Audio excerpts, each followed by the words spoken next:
morning. On this beautiful, crisp winter day.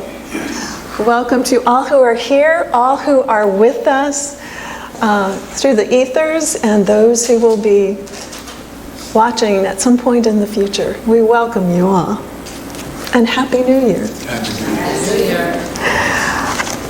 The thing itself, well, it's customary, it's a tradition. We don't have many traditions in this teaching, in this philosophy, but one that we do have is that we start the year, the month of January, in reviewing the first 4 chapters of this book. It's a bit heavy, right? It's big. And it's heady, it's abstract, and it's filled with great wisdom. Yes. Great wisdom. The first 4 chapters are just a teeny little bit of this. The first chapter itself is only 10 pages, but it is jam-packed. And there's a lot of terminology, there's a lot of concepts, there's a lot of ideas that aren't too common in the world. So I'll be your tour guide and your translator today. Come on. You know, it's universal since the beginning of time for humans to wonder about what is life? Where did we come from? Where are we going? And all traditions, all cultures have had their own way of trying to explain this, make sense of it to themselves. And what are they talking about? Who is that creator? Because we somehow know that there's something more than us, something more than the earth, something more than all of nature. And what is that something? We can't see it, right? So here we are, physical beings with physical eyes for the physical world, but we're believing in something that we don't see. That takes a lot of trust and faith. So, who is that creator? And how did creation come forward? We don't have a creation story in this philosophy, but we know that a lot of traditions do, whether it's Buddha or White Buffalo Calf Woman or whatever. And we want to figure out what's our relationship to that creator that we can't see and we can't physically hear and we can't call on the phone, right? But we can listen. We can go within and listen. And how does life work? So, marketing has been an area of my professional work. And so I'm thinking about, let's sort of think about cars, but let's think about other faith traditions as well. And so let's do a little comparison here. Most faith traditions, as we said, has a creation story, whereas science of mind, religious science, is what we practice, the philosophy of. We just say, Creator is, God is. Infinite, eternal, always existing, right? Traditions look at how do we relate to this creator, this God figure. In science of mind, we say we're one with source, we're one with creator. We are an expression of that creator in physical form. A lot of the traditions, not all of them, for sure, see humans as separate from that deity. And we know that we are inseparably one. How could Creator not be part of its creation? It is that from which we've come. And so we are inseparably one. We may not look the same, but we're inseparably one. A lot of traditions are about what to think. And we instead value thinking. We know that thinking, every thought is creative. It invokes that creative process. And so we're not focused on what to think, but we value how to think. And that's what we teach. And a lot of the traditions have a lot of do's and don'ts, and things that people get punished for. What we reflect on and what we believe is in choice and consequence, that it is a creative process. And we've skipped all the dogma. We focus on principles, which are spiritual truths that are the same every time for everyone without question. And that's a standard across all time. So this philosophy, for those who are unfamiliar with it, is the work of Ernest Holmes. He didn't invent this. He read voraciously. He was connected with traditions, Eastern and Western. And what he did was he distilled out those core spiritual concepts, and he synthesized and wove them together into this philosophy. The timing on this, he first published in the mid-1920s. This version is from around 1938. So this represents a compilation of things he had written, from talks that he gave, and it's sort of like, I've been in this and doing this for a while, let's put this together so that there's something that people can go to and study and learn from and practice. So Ernest Holmes is, let's think about the thing itself. One of the things we can say about it, because we can't really define God, right? But what can we know is that everything in the world is about power and energy. And so we know that we can deduce that, the Creator is this, as Ernest Holmes would say on a lot of his radio talk shows, there is a power for good in the universe and we can use it for a definite purpose. So that power is out there, God is. We are part of creation. We can use it. But we need to learn what it's about and what it does. So let's think about, we're walking into a car showroom. We're thinking about a car. And what do we want to know? We want to know, well, what does this car do? What is it? Somebody who had never been in a car, we would say, well, it's something that rolls, that we can sit inside of. It keeps us dry if it's wet outside. Or we'd start doing that sort of thing, because of the 4 chapters, that's where we are. What is this thing, right? Now, the 3 chapters to come are the way it works. Well, how does a car work? You start it up and you put it in gear, and there's that type of thing about how it works. Well, what does it do? Well, if you're a car, if God's a car, then it helps us move from one place to another, right? And how do we use it? So I draw that analogy because so often we're very abstract, conceptual, and it's always good to ground it in some frame of reference that makes sense to us.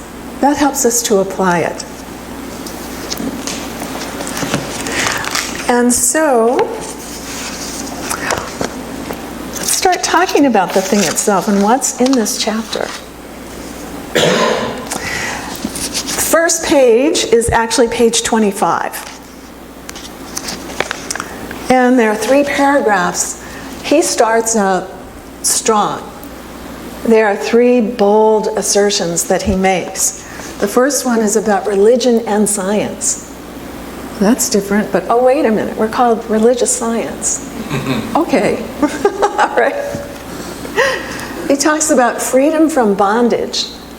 And he's not talking about physical slavery so much as how do we get caught in something that we feel trapped in? Whether it's some circumstance in the world or something that we do to ourselves. And where does that come from? And a teaching of love through law. So I'm going to read a few things here from that opening page. We look forward to the day when science and religion shall walk in hand through the visible to the invisible. When science and religion shall walk hand in hand. And through quantum physics, which I don't believe existed when Ernest Holmes first started, we are starting to see that coming together of science and religion. Relation must keep faith with reason and religion with law. Science must justify faith in the invisible. Those are bold assertions. That is paragraph 1 about the thing itself. But he's really talking about not so much the thing as what needs to be established and come forward. And then he goes on to say, to suppose that the creative intelligence of the universe could create humans in bondage and leave them bound would be to dishonor the creative power which we call God. To suppose that God could make humans as an individual or as individuals without leaving them to discover themselves would be to suppose an impossibility. The seed of freedom must be planted in the innermost being of humans, and that humans must make that great discovery for themselves. And he refers to the parable of the prodigal son. And I like to refer to it as prodigal child because we are all that prodigal child on our own discovery of ourselves and who we are. He then says, why then is man weak, poor, and afraid? The science of mind deals with these questions. The truth points to freedom under law, and the inherent nature of humans is forever seeking to express itself in terms of freedom. So, 3 bold assertions that are rather uncommon. But he's saying bondage, all that we suffer from is not God ordained.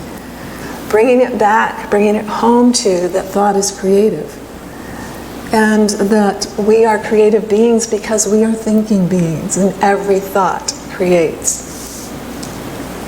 Now there's another basic here that's really important, is that he says the universe never plays favorites. So how many times, maybe even at the football game this afternoon, there's going to be people praying that the Ravens win and the other team loses. In war, people may pray that one side wins over the other, without regard for we are all humans, we are all child of God, we are all precious and pure. And so Ernest is very unequivocal about this.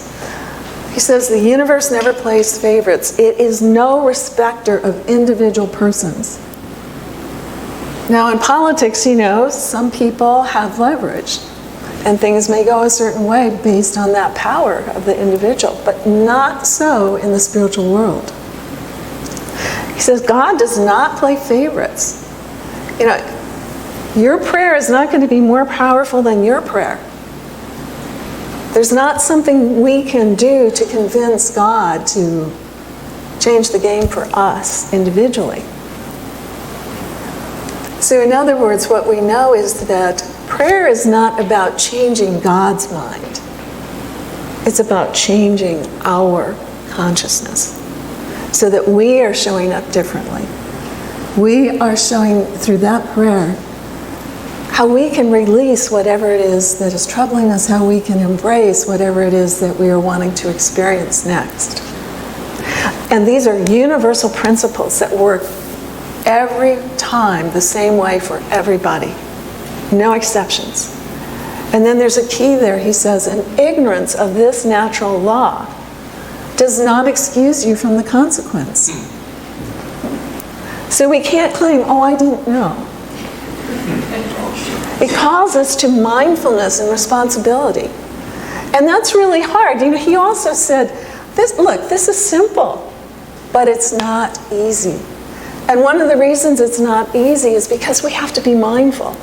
It calls us into that mindfulness, that responsibility of, wait a minute, what am I thinking? What am I asking for? What am I setting up for myself versus the rest of the world?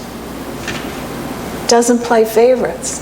And ignorance does not excuse us. But a lot of times we're operating on default because that is part of the thing itself. We just are on autopilot. with whatever we've been programmed with. And in a way, that is a form of ignorance because we're on autopilot. We're not in our hearts, we're not in our understanding, we may not be in our highest frame of reference. Yes. And so why do we use the word science in our teaching? From a marketing standpoint, if I was coming forward with a new product and there was all the branding considerations, would I call it religious science? Honestly, probably not. And the organization over time, because we're closing in on almost 100 years since the first publication, they've gone through this cyclically, like what else could we call ourselves? But why is science so important? Well, first of all, that first paragraph of the first chapter talks about religion and science as part of the same fabric, wharf and woof, right? But also, here's why. It's based on principles. So Holmes talks about, in the realm of science, there are scientific physical principles. And they work the same time, every time, for everybody. What's an example of this? I know we use this example a lot. Gravity. Now, we may have scientists who are trying to figure out levitation or how to defy gravity. But basically, we all are subject to gravity. Our whole life is built and organized around the fact that gravity exists and how that shapes how we move about, right? So Ernest made this wonderful connection, and he said, the same is true in the spiritual world. There are spiritual principles that work the same way all the time for everybody without exception. And we can count on that. We can lean into that. We can step into that with trust. And so that's what calls us into learning what those spiritual principles are. And because they work the same way every time, all the time, for everybody, he said that's, in the spiritual realm, it's working like it does in the scientific realm. So that's where he came forward with religious science.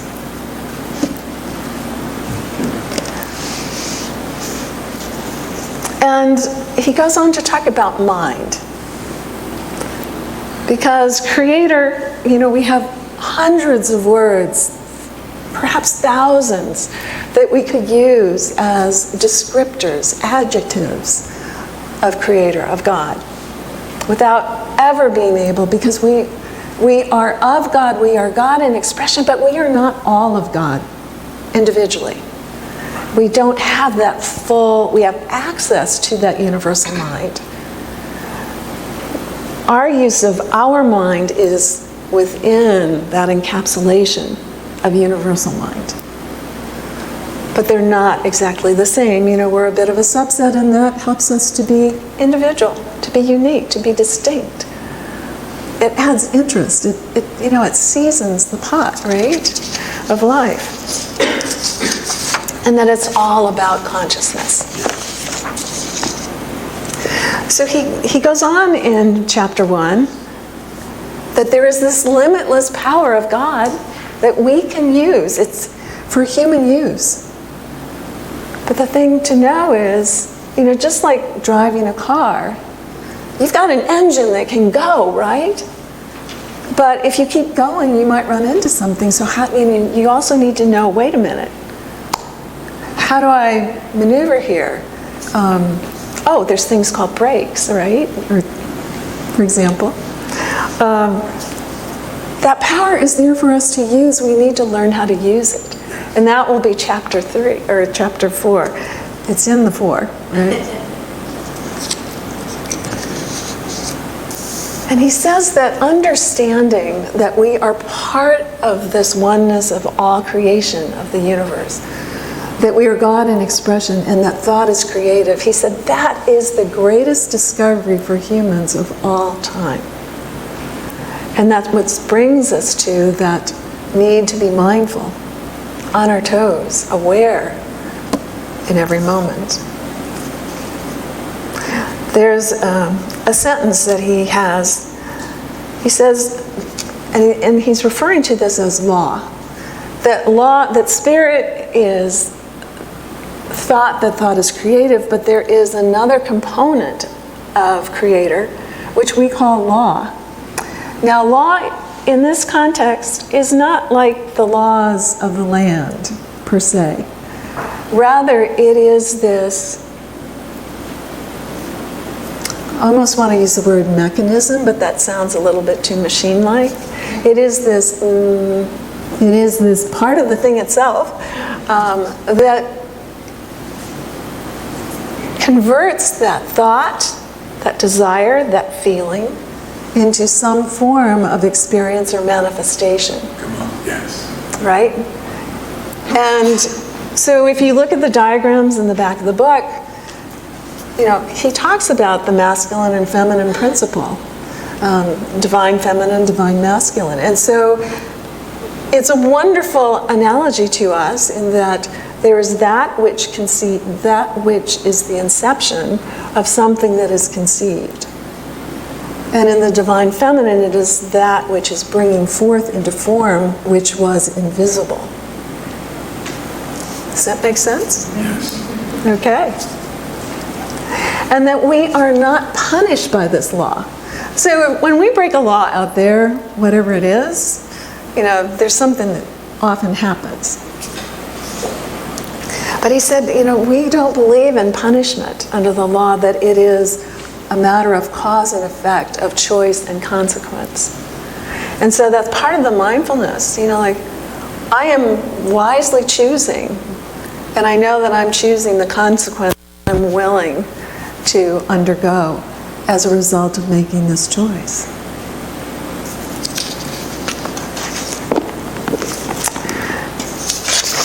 Let's see. And he emphasizes the need for trust. And isn't that one of the things that challenges us the most? Yes. In relationships, a breach of trust, whether it's in a corporate setting or a personal relationship, a breach of trust is, the game breaker, right? And how does that get repaired and rebuilt? And so, it's difficult. He said it's simple, but it's not easy. And part of that is that we need to trust something that we can't directly relate to, that we can't talk to, and yet we need to trust it. Because once we do, we can lean in. And once we lean in, we're open and receptive to all the good that can come forward for us. But it can only come forward through us to the degree that we are willing and allowing for that good to be received. And so trust is essential. That is part of the thing itself. And he says, because we are part of God's creation, God is divine and sacred, that we each automatically are divine and sacred, just by being. So I'd like to recap, because this is a lot, isn't it? Yes. And he has so many different ways of saying it. As much as I, over the years, as much as I have studied and reread that chapter, there are times where I just go, wait a minute, what's he saying here? And he says it in a blend of different ways. So let's recap about the thing itself. It is immutable. It is something we cannot define. It is the allness and wholeness of all creation. It is everywhere present in every moment, in every situation, including us. It is eternal. It is power. It is the power of love. And that love coming forward in our experience through law, which we can learn how to use for our own specific benefit. It's a good that we can use. And we intend to use it well, but there is freedom of choice. We are inseparably one with this thing itself. I keep, in preparing for today, I keep remembering Moses on the mountain with the flaming bush. And what is said is, I am that I am. But I always think of it in a different inflection, and that is, I am that I am.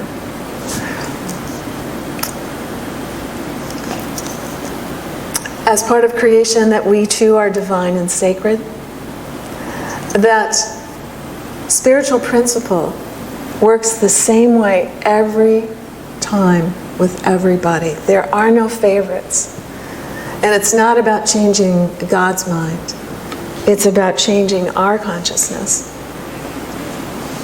Law responds to our thoughts and our feelings. I think of it like this giant catcher's mitt that says, yep, got it, okay. Yep, okay, I got it. Okay, here it is. That's law, that response. If it doesn't question, it doesn't say, wait a minute, no, you don't get that today. No, it just says, yes, here. Yes, here. That bondage and suffering are not God ordained. And so it takes us to that point of saying and knowing, change our thinking, change our experience. It puts us in that power, that empowerment. And ignorance is what takes, when we're operating in that ignorant point of, well, I didn't know that, or, well, I didn't know my thought would have that effect. We've disempowered ourselves, right? Yes. Yeah. And so it's up to choose. How empowered do I want to be? What can I lean into? What can I know is firm ground under me, while trusting something completely invisible that's all powerful? For we know that life is always that spiraling, that circulation, that ongoing passing from invisible to visible, formless to form. And that is part of life. Thoughts are formless, thoughts are invisible, and yet they have the power through wise use of law to come into form as we choose. We get to choose our thoughts and feelings. In every moment, we are always at that choice point. So we are always at that point of consciousness and empowerment. And so what thoughts are we choosing? Fearful, obstructive, liberating, free, highest and greatest good for all. That is the thing itself. So please join me. Let's go within.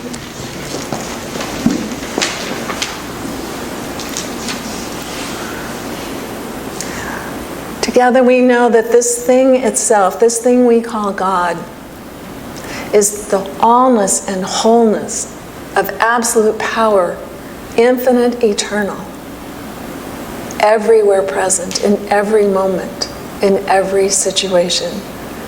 This perfect power and presence is that which is most high, most pure, always and only loving, without measure, without condition. It is the allness and wholeness of goodness ever present, everywhere, in every moment. And we are inseparably one with this. This is our truth. And so we know this together. And I speak this in the I am on behalf of all of this, all of us.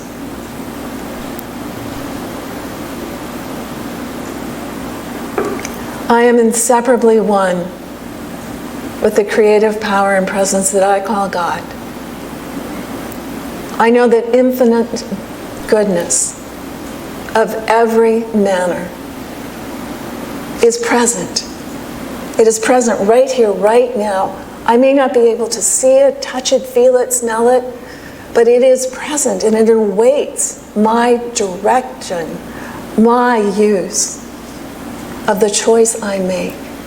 Knowing that as I make a choice, as I choose to affirm for myself something of my choice, because I am free to choose. I am always choosing, and first and foremost, I am choosing to be responsible, mindful, checked in, aware of who I am and what I'm about and what I'm ready to think next and go for next. And then I bring that into the context that I am divine and sacred, and that which I want to bring forward is divine and sacred. And so I choose from that consciousness of being a center, a point, a vessel through which God is expressing in this world. That light, that power is coming through me, and I am choosing to be that light and power and expression for higher and greater good, not just for myself, but in a way that is a greater and higher good for all. For all that we do ripples out. And so I am grateful. And if I am hesitant about this, I pray also for the courage, the willingness, the readiness that I can do this, and I can do this mindfully as a sacred and divine being. How blessed I am to know this, to understand this, to be in this relationship with myself and with God. And this is forever and always in every moment. This is how I bring forth a legacy. This is how I bring forth greater good in the world, by being that which I am in expression. And so, God, I say this. Wherever I'm unsure, I know that I am filled with all that shows me and prepares me to be in trust.